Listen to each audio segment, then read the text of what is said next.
Hello everyone and welcome to Geopolitical Trends. My name is David Oualaalou. Good to be with you as always.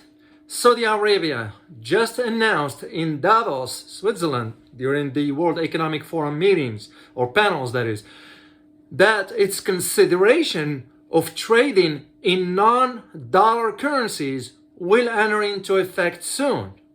So the question we need to ask is, what impact this may have on not only the US dollar, but also global financial market. In this video, I am going to provide you a brief analysis about this topic, given my familiarity with it, based not only on my academic research, but also the publication of my book about Saudi Arabia, in which I addressed this issue a few years ago. And also to address the impact, the financial impact this venture basically could have once Saudi Arabia and China are embark on this venture, shall we say, and how it will impact the financial market. So if you like the content of my videos, by the way, and you would like to support this channel, consider becoming either a member or supporter, whatever you feel comfortable with. And I am very thankful for your support. Also, if this is your first time visiting my channel here, make sure to subscribe and hit the notification button so you will be notified every time I upload a new video. And by the way, regarding my next live stream, which is going to be next weekend, I always said it's going to be towards the last weekend of the month. So thank you so much to all of you who have suggested the topics to talk about. And yes, I am leaning towards addressing the topic of space. Yeah, space, because it has a geopolitical dimension to it. I will also address some other aspects into this. I will post the note for you. I will post it for you as soon as I finalize a few things and the dates and the time and so forth, and we go from there. So let's dive into this topic. It's an interesting topic, not only because I know a little bit about, well, not a little because I wrote about it, but the way I see it is the impact it's going to have on the financial market moving forward. So Saudi Arabia announced during a panel discussion in Davos, which was just like yesterday. So by the time you see this video, most likely the World Economic Forum meeting is going to be ended by then, and so it will be 2 or 3 days as always. So anyway, here is what the Saudis said during the panel. It says, and it is open to discuss trading in non-dollar currencies. So the Saudi finance minister, Mr. Mohammed Al-Jad'an, I looked up his background, said, and I quote, "The kingdom is open to trading in currencies aside from the US dollar in order to improve trade." End of quote. That's not a simple statement. If you read between the lines, so if I am to put my geopolitical analyst hat, I will say Saudis are sending a strong message to Washington that, you know, we can play hardballs as well by dumping the dollar altogether. Of course, they're not going to do it in all their transactions. It will be enough to do it just in oil, and you see what's going to happen to the US dollar. So the finance minister said also, Jad'an that is, said during an interview with Bloomberg at the World Economic Forum. And if you know about Bloomberg, it's a business publications. Usually they are accurate in their reporting. I read their stuff and it's very, very accurate, and I like what I read. So he said during the interview, and I quote, "There are no issues with discussing how we settle our trade agreement or arrangements, rather, whether it is in the US dollar, whether it is in the euro, whether it is in the Saudi riyal." End of quote. So the question becomes to you is why it matters. Because, like I always say, guys, you have to put this within the global context. I know in YouTube now we have so many. I've been hearing a lot of people spewing nonsense about geopolitics and global affairs. They are entitled to their opinions. It's just when they start saying the wrong things that have nothing to do with the reality, I kind of, you have to call them on it. So.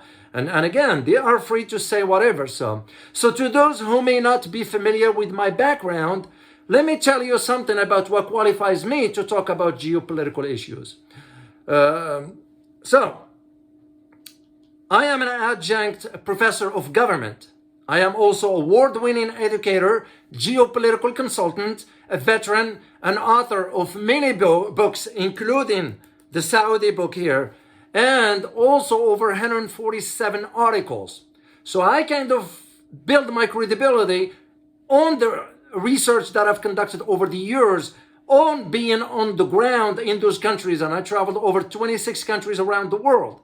So I kind of had a first-hand experience to understand the geopolitical landscape, because I've seen some comments that, well, this guy doesn't know what he's talking about. It's kind of no need for those kind of stupid comments. That's what I will call them. They are entitled to express their opinion. There's nothing I can do about it. I don't care. So here's the thing. Back in 2015, when I was doing the research for this book, because this book was published in 2016, I think, or 2018. But I started writing it in 2016. It took me 2 years to write, because that's how long it takes to research the topic. And back then I argued that the interesting aspect, is whether Saudi Arabia will proceed or process payments for oil shipments to China in the Chinese currency, the yuan, instead of the US dollar. So I raised this question back then. So the yuan, because at that time when I wrote this, I argued that the yuan was already circulating as a global currency since it joined the IMF's basket of currencies, in 2016. That's when they joined that. And I put the question in my book. Actually, you can find it on page 101, if I'm not mistaken, of the book, if you care to read it. And I put the question, should Saudi Arabia decide to proceed with the payments in the Chinese currency? I wonder what and how these dynamics may impact the US-Saudi relations. And this is exactly what we are seeing today. Like I said again, if I am to put my geopolitical analyst hat and analyze the first statements by the finance minister, Al-Jad'an, that's basically the strong message to Washington saying that we can also play a hard ball if we choose to do so. And this is why the finance minister, the Saudi finance minister, Jad'an, his comments are the latest indication, in my opinion, that some Middle Eastern countries are also moving away from the US dollar. And again, like I always say, look for the trends. Last year, what happened last year? Wall Street Journal reported that Saudi Arabia was considering pricing oil sales to China in the Chinese currency, the yuan. Elsewhere in the region, Egypt announced its plan to issue bonds denominated in yuan, not the US dollar. And they announced this just a few months ago, in August to be exact, of last year. Even Israel, a close ally to the United States, has added the yuan. Get this, guys.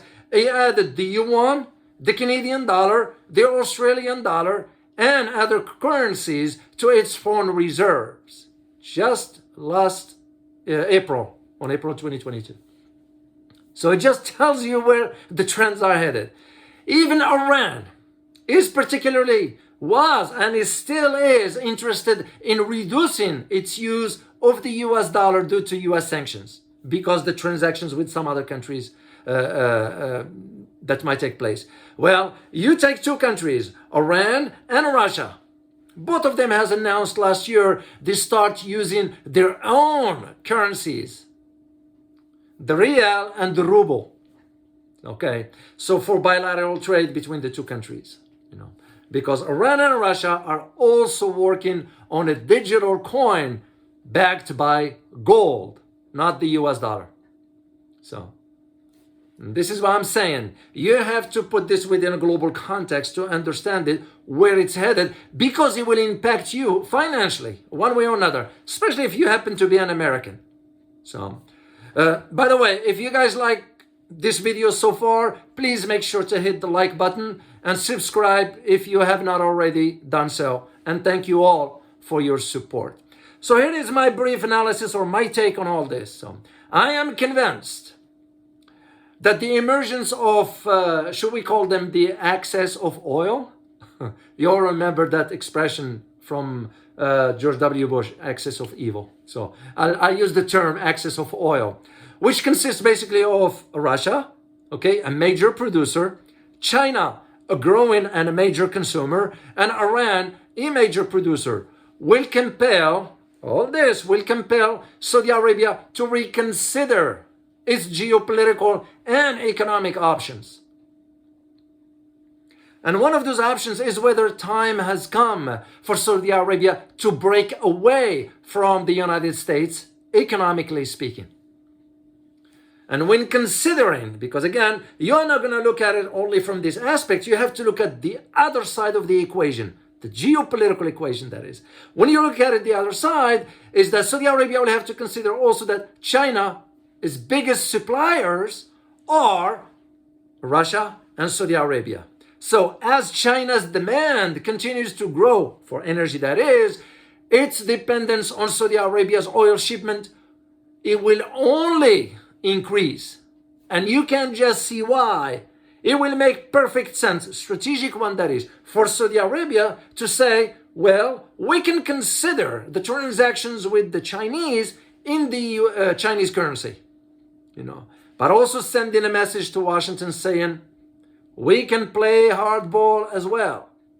I mean, you're all aware of the tensions that exist between the Saudi Arabia and the United States. And I disclosed some of this here. By the way, there are some parts that are redacted. That was the government. So unfortunately, I couldn't disclose that. So it was considered classified or sensitive, that is, whatever the case might be. So you'll find the book very, very interesting. And I'll put a link for you at the description if you care to read it. So here's my conclusion for you. It is my belief that, again, put in my geopolitical analyst hat, it is my belief that Russia and China, success in influencing the direction Saudi Arabia has already embarked on, because this didn't happen in a vacuum. Both countries have convinced Saudis to sort of pivot a little east. You're seeing it now with other countries. Turkey, Iran, of course, India. So Saudi Arabia has already embarked on and will be a blow to the already declining US influence in the greater Middle East and around the world for that matter. So more and more, Saudis are thinking in terms of their geopolitical calculations, not only in the Middle East, but beyond. At the same time as Russia and China grow their economic and political presence in a fast-changing world. It's fascinating how these geopolitical dynamics are moving. So one will have to have a grasp and an in-depth understanding. This is where the problem with the politicians, the so-called leaders, whatever, they just don't possess the depth of understanding these dynamics. Yeah, they read a report and base policy on a report. You are not on the ground to see. And that's something I had a chance to do. I am very grateful that I had an opportunity to be on the ground.